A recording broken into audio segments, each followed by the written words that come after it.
বাংলাদেশ জামাত ইসলামী পটুয়াখালী জেলা শাখার সাবেক জেলা আমির, বাংলাদেশ জামাত ইসলামী বরিশাল অঞ্চল টিম সদস্য, বিশিষ্ট শিক্ষাবিদ, ফেসি সরকার কর্তৃক বারবার কারা নির্যাতিত, যিনি অন্যায়ের কাছে কখনো আপোষ করেননি, শেষ অপহরণটুকু চাকরিটুকু হারিয়েছেন, কখনো আপোষ করেননি।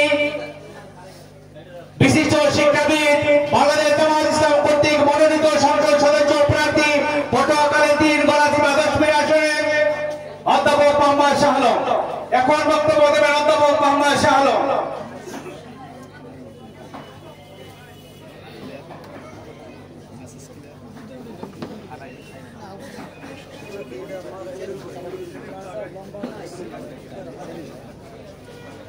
আসসালামু আলাইকুম ওয়া রাহমাতুল্লাহি ওয়া বারাকাতুহু। সুপ্রিয় সভাপতি, সম্মানিত বিশেষ অতিথিবৃন্দ, আমখোলা ইউনিয়নের সম্মানিত ব্যবসায়ী বৃন্দ, আপামর জনসাধারণের মধ্য থেকে আসা প্রতিনিধিবৃন্দ, আমার প্রাক্তন ছাত্রদেরও কেউ কেউ আছেন, সংগ্রামী বন্ধুরা, আপনারা কেমন আছেন? আলহামদুলিল্লাহ, আলহামদুলিল্লাহ আলা কুল্লি হাল। আল্লাহুম্মা সাল্লি আলা নবিয়িনা মুহাম্মদ সাল্লাল্লাহু আলাইহি ওয়াসাল্লাম। বন্ধুরা, 1971 সনে এক নদী রক্ত আমরা সাঁতরে একটা মুক্তির পথ খুঁজছিলাম। আমরা উন্মুখ হয়ে ফিরছিলাম, আমার দেশে গণতন্ত্র ফিরবে, আমি আমার অধিকার ফিরে পাব। আমরা লক্ষ্য করলাম মূলত ক্ষমতার হাত বদল হয়েছে, মানুষের পরিবর্তন হয়েছে, সাধারণ মানুষের ভাগ্যের পরিবর্তন হয়নি। 1971 থেকে 2024 পর্যন্ত দীর্ঘ সংগ্রাম, 54 বছরের সংগ্রাম এবং লড়াইয়ে আমরা বিভিন্ন পরীক্ষা নিরীক্ষা করেছি। আমরা বাংলাদেশ আওয়ামী লীগকে দেখেছি, যে আওয়ামী লীগ বাংলাদেশের স্বাধীনতা যুদ্ধের জন্য সংগ্রাম করেছিল, নেতৃত্ব দিয়েছিল, সেই স্বাধীনতা যুদ্ধে নেতৃত্ব প্রদানকারী দলটিকেও আমরা দেখেছি। বিএনপি মতো মুক্তিযোদ্ধাদের, অগণিত মুক্তিযোদ্ধাদের দল, সে দলকেও আমরা ক্ষমতায় দেখেছি।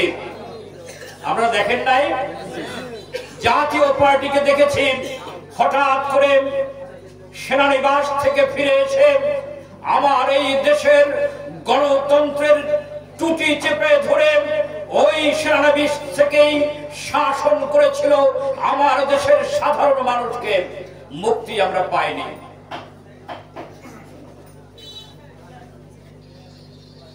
ভিন্ন মতকে দলন নিপীড়ন, যে আমার দল করে না সে ভালো না, যে আমার দল করে না সে মন্দ, তাকে জেলের মধ্যেই মরতে হবে, এমনি একটি চেতনায় তারা সমৃদ্ধ হয়েছিল, আমাদেরকে অভ্যস্ত করবার চেষ্টা করেছিল। 2024 জুলাই অভ্যুত্থান, তারুণ্যের অভ্যুত্থান, অধিকারের অভ্যুত্থান, আর এই অভ্যুত্থানে আমরা যারা সাড়া দিয়েছিলাম, আমরা যারা সহযোগিতা জুগিয়েছিলাম, তারা এদেশের আপামর ছাত্র জনতা, আপামর রাজনৈতিক মেহনতি মানুষদের প্রতিনিধিরা, আমরা সকলে মিলে ঐক্যবদ্ধ লড়াই করে 2582টি তর তাজা প্রাণের বিনিময়ে আমরা 2024-এ নতুন করে স্বাধীনতা পেয়েছি। এটা কারো করুণা নয়, এটা কারো দয়া নয়, কোনো দাক্ষিণ্য নয়, এটি হচ্ছে আমাদের রক্তের বিনিময়ে পাওয়া এক চমৎকার অধিকার। এই অধিকারকে ক্ষুণ্ণ করতে কেউ আসবে আমরা তাকে ছেড়ে দেব না। বন্ধুরা, এই দীর্ঘ সংগ্রাম এবং লড়াইয়ের পরে আমরা চাই আমরা অধিকার। এই দেশের মানুষ ফজরের নামাজের আজান শুনে ঘুম ভাঙে, এশার নামাজ পড়ে ঘুমোতে যায়। এ হচ্ছে পীরদের, আলেমদের, ওলামাদের দেশ। এই দেশে আলেমদের মধ্যে অনৈক্য ছিল চরম এবং পরম। ইংরেজদের একটা পলিসি ছিল, ডিভাইড এন্ড রুল, বিভাজন করো, জুদা করো, পৃথক করো, আর তাদেরকে শাসন করো। তারা ছোট হয়ে যাবে, দুর্বল হয়ে যাবে, তারপর তাদেরকে শাসন করো।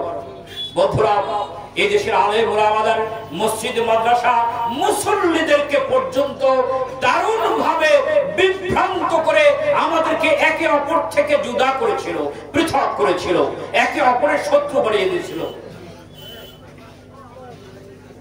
আমরা এই মহাসত্য উপলব্ধি করে এবারে বাংলাদেশ জামাত ইসলামীর আমির ডাক্তার শফিকুর রহমান এবং ইসলামী আন্দোলন বাংলাদেশের আমির শ্রদ্ধেয় চরমনায় পিসাব হুজুর ঐক্যবদ্ধভাবে মিলিত হয়ে তারা সলা পরামর্শ করে তারা বলছে বাংলাদেশে ইসলাম ওয়ালাদের একটি মাত্র মার্কা থাকবে ইনশাআল্লাহ।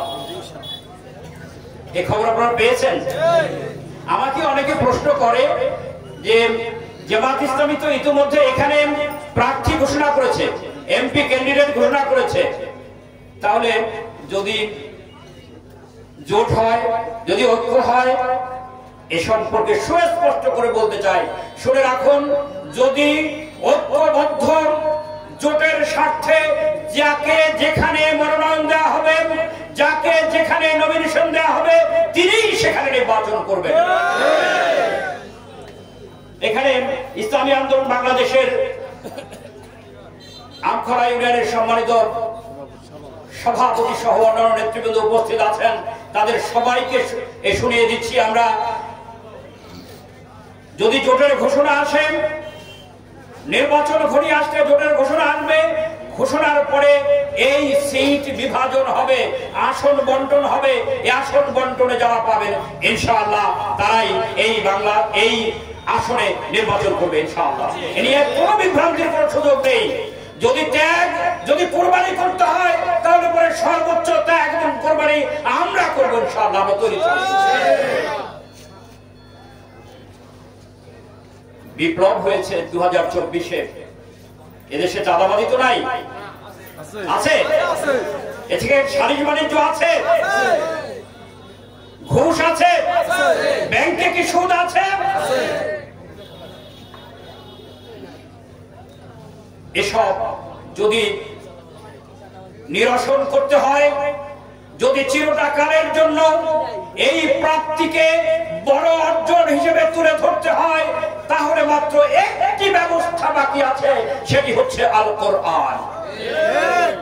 কোরআন ছাড়া যারাই, আরে আমি তো ছাড়, নবী মুহাম্মদুর রাসূলুল্লাহ সাল্লাল্লাহু আলাইহি ওয়াসাল্লাম নবুয়তের আগ পর্যন্ত একটি অপরাধের সাথে, একটি গুনাহের সাথে যুক্ত ছিলেন না, কিন্তু তার অভাব ছিল একটা, তাকে নবুয়ত দেওয়া হয় নাই।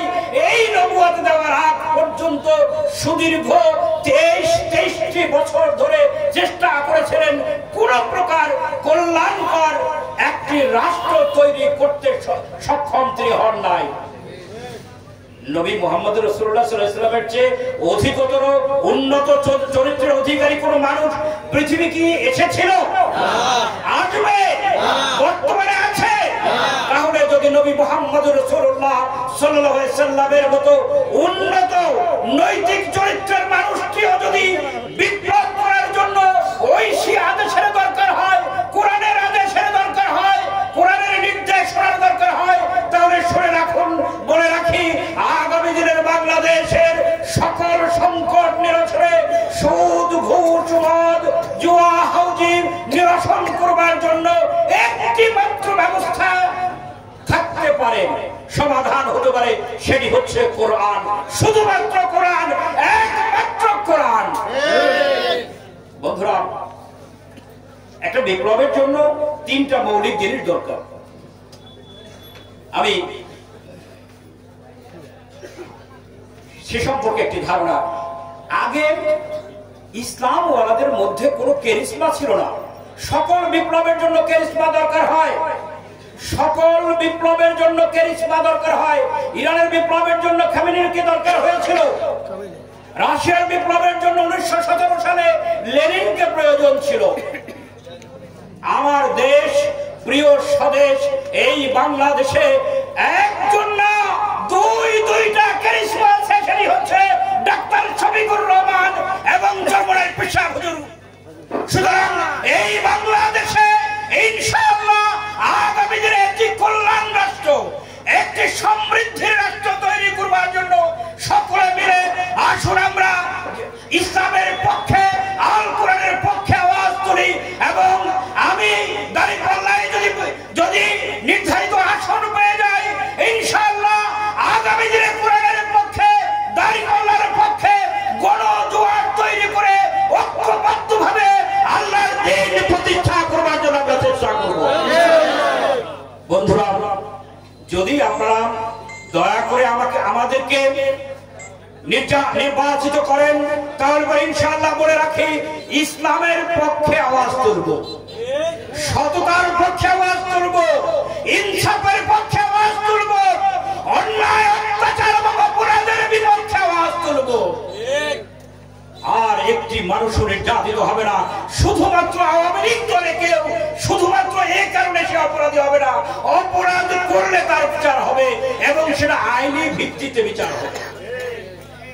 সুতরাং আসুন সকলে ঐক্যবদ্ধভাবে আল কোরআনের পক্ষে, আল হাদিসের পক্ষে, আল্লাহর দ্বীনের পক্ষে, আল্লাহ এবং আল্লাহ রাসূলের পক্ষে, সকল ইসলামী দলের পক্ষে, নামাজের পক্ষে, রোজার পক্ষে সকলে ঐক্যবদ্ধভাবে মৃদুভাবে আওয়াজ তুলি, আল্লাহর আইন চাই,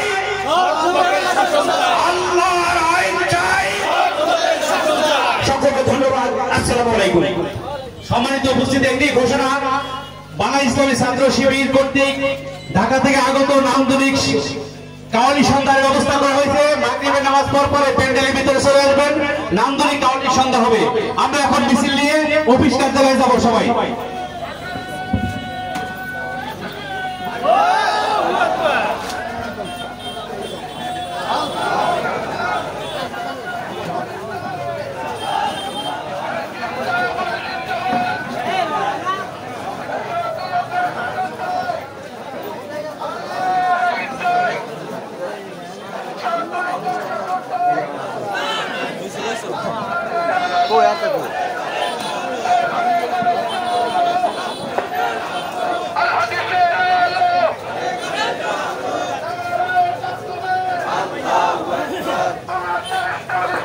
जिंदाबाद जिंदाबाद